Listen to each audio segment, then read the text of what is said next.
Beware of the boxes. Talking about diversity, immigration, and refugees is a good and needful thing.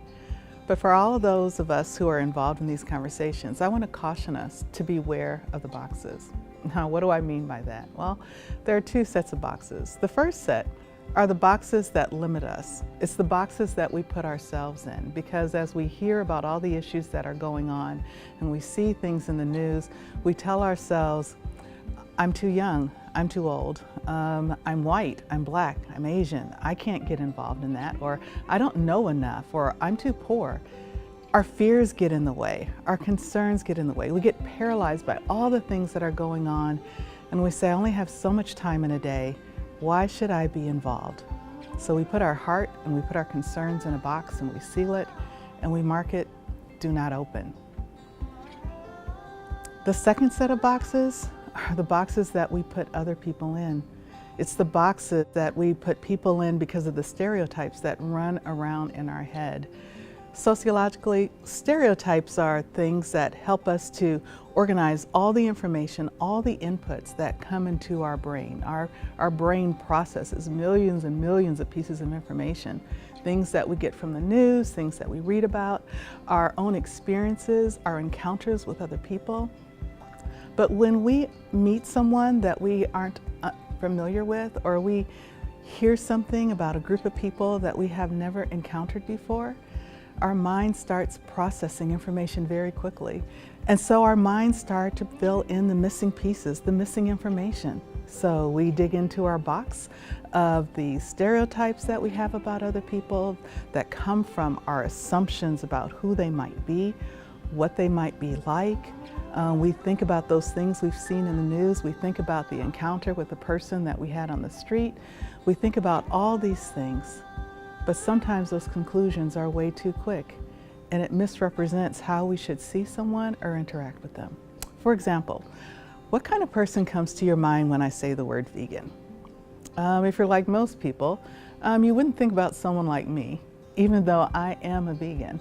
And unless you've had encounters with people who kind of counter the stereotypes that vegans are white, hipsters, or hippies, you're going to say, yeah, there's no way possibly she could be a vegan.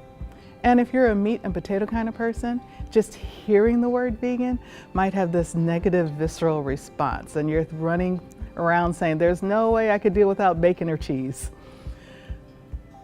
Well, that's one thing. But what comes to mind when I say the word refugee or immigrant?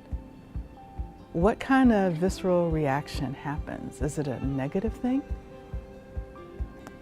We need to be honest with ourselves and to say that the biases and the thoughts that we have impact the way that we interact with people, and interact with people that we are unfamiliar with, interact with our neighbors who come from halfway around the world and who come from across town.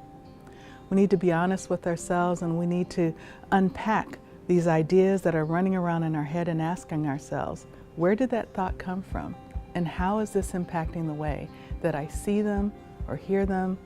Or maybe how is this impacting the way that I ignore them and I don't see them? Again, these thoughts that come to our mind are our mind trying to fill in the gaps. It's drawing on the experiences that we've had. It's drawing on our emotions, it's drawing on the things that we've seen in the news, it's drawing upon all these things, trying to fill in the missing pieces of our imagination. But we need to beware of the boxes. These boxes can lead us to not see the people who are right in front of us. These boxes can cause us to see people in the way that really doesn't represent them. So how do we guard against the boxes? Well, one way not to do it is try to ignore the stereotypes or to ignore the differences. That doesn't work. It's better to admit that we do have stereotypes, that we do have biases. All of us have boxes in our head. There's no shame in having the biases.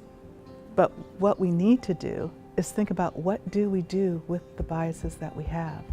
Instead of running around with the stereotypes and not challenging them, we need to challenge the stereotypes that we have.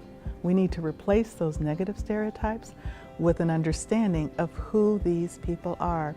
We need to exchange the negative stereotypes for counter stereotypes, So instead of always thinking about white vegans, we need to also think about Black vegans. Instead of always thinking about refugees or immigrants as taking something away from us, we need to think about the stories of the immigrants and the refugees who have added to this great nation in the United States. We need to think of the good neighbors. We need to think of the good news. We need to substitute those negative thoughts with positive thoughts. It takes work, it takes effort, but we can do it. It's all about having a will to do it, and I hope that you will have the will to do it. So the reality is that there are boxes running around in our heads. We all have boxes. We have the boxes that we put ourselves in that keep us from acting, that keep us from even seeing our neighbors, keep us from even seeing the immigrants or the refugee.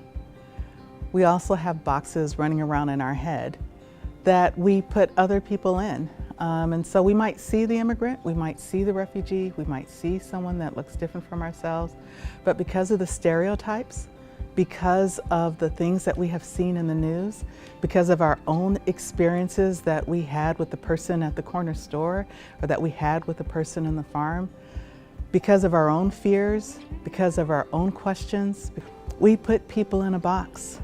And when we put these other people in the box, we don't see their full humanity. We don't see them as they really are.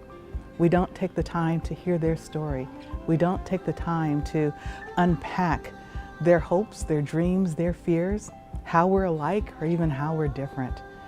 So as you embark on this journey to learn more about your neighbor, to learn more about yourselves, to learn more about this relationship that we're building, I want you to think about the boxes that you might be putting yourself in, and the boxes that you might be putting other people in.